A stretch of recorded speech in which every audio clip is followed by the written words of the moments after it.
He crushed the Whataburger bag and gripped it tightly in his right hand. Ridges of calluses ran the length of his index finger, connecting through the web around the inside of his palm to a gnarled thumb covered with a blackened concave nail. He squinted at his son through the smoke from his cigarette. "Your mom tells me you're quite the ball player." "I almost made the All-Star team," the boy smiled. "Almost? What the hell good is almost?" The boy's smile fell as quickly as sand through the cracks of the building's old wooden steps. Almost was pretty good for a kid who had spent the past 5 years in Alaska, but he knew better than to bring that up. The fact was there weren't a lot of baseball diamonds in Point Barrow. Sometimes guys used to clear off the snow from the parking lot behind the piping depot and shoot baskets, but for 8 months out of the year, baseball wasn't an option. The kids in Texas got to play year-round. "I'm not as good as some of those guys." "Horse shit," his father said. "The only reason you're not as good as those guys is you're lazy." They were sitting on the back steps of the apartment his mom had rented after they returned from Point Barrow. It was an old building with 2 dilapidated railroad flats, one up, one down, covered with chipped asbestos shingles streaked with rust from the clothesline wheels. The concrete yard dead-ended at a plank fence facing a massive Kmart parking lot across the alley. The flats, actually this is a strange structure here. Thank you. That was kind of blocking me. It was an old building with 2 dilapidated railroad flats, one up, one down, covered with chipped asbestos shingles streaked with rust from the clothesline wheels. The concrete yard dead-ended at the plank fence facing a massive Kmart parking lot across the alley. The flats didn't look long for the world, which is probably why they were so cheap. Whether they would fall of their own accord or be scraped by bulldozers to clear the way for more Texas sprawl was an open question. The boy had heard his parents arguing about why she'd rented such a god-awful place. He had worked his ass off for 5 years at 40 below, his father shouted, and deserved a little luxury. Luxury, she laughed. What the hell did he know about luxury? But this time their arguments didn't end with curses and door slamming and his father disappearing for days. One night he had heard his father talking about the program and his desire to take the money he'd made in Alaska and invest it in a liquor store and buy a house. There's always money in liquor, he said. But he had one more job to do.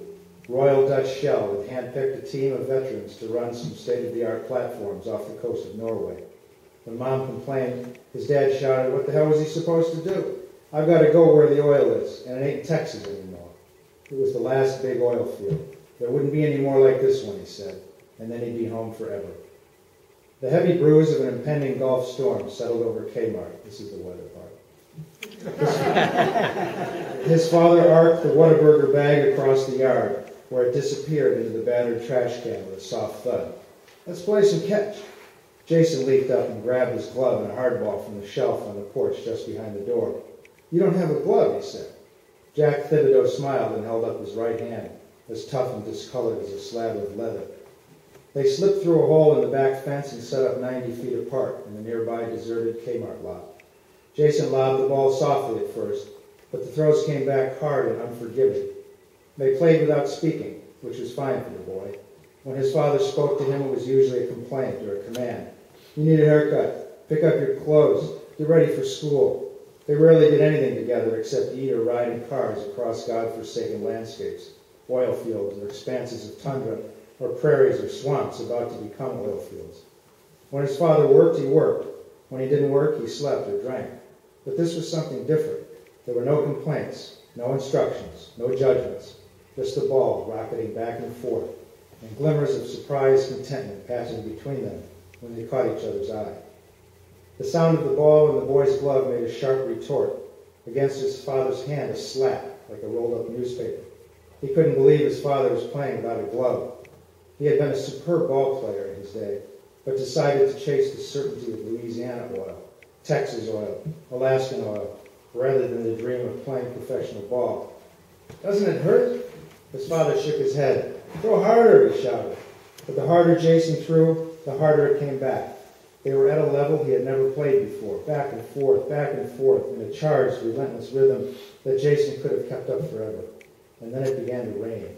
And as it did in Galveston during summer, it began as a deluge and quickly worked its way to a torrent. Wind-driven sheets of water swept across the parking lot, accompanied by fusillades of thunder. but the ball kept coming. Jason couldn't believe it. He could barely see. Water streamed over his eyes. His glove was soaked.